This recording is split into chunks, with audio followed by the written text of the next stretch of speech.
We begin with the latest in the legislature. In a vote this morning, lawmakers failed to confirm any of 7 justices nominated for Taiwan's top court by President Lai Ching-te.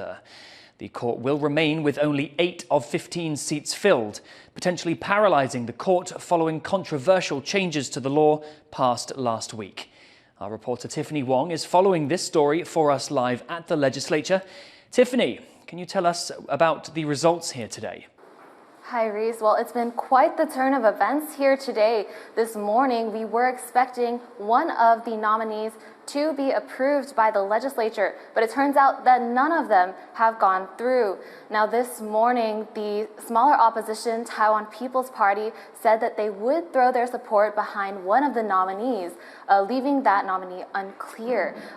We were expecting the ruling Democratic Progressive Party to support all of the justices, all of the nominees, in line with President Lai Ching-te, who had nominated them. And we were also expecting the opposition, Kuomintang, to reject all of them.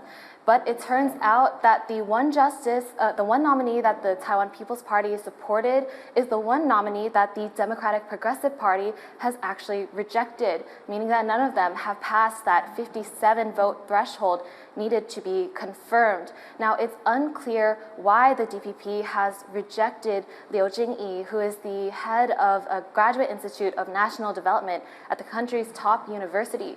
But the KMT caucus whip called this a vote of no confidence in President Lai, seeing as all 7 of his nominees had been rejected by different parties.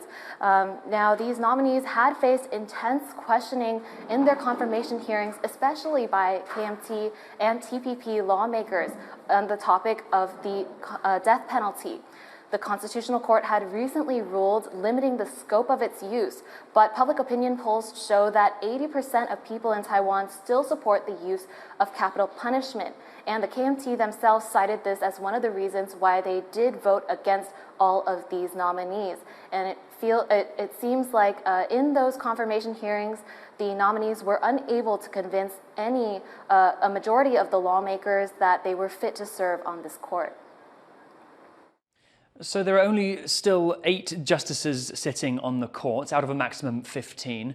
How could this affect the justice system going forward? Well, for now, there will not be any changes. Under current rules, the Constitutional Court can still function without a minimum number of justices. It will just be a very small court, as it is.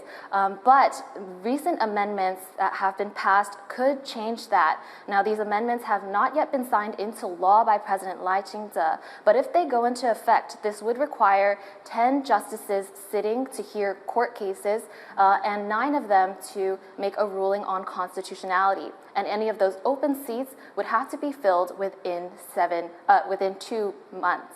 Now, as we know, the confirmation process takes a very long time, and with all 7 of President Lai's nominees rejected this time, this could potentially paralyze the court if these amendments go into effect before at least 2 seats are filled.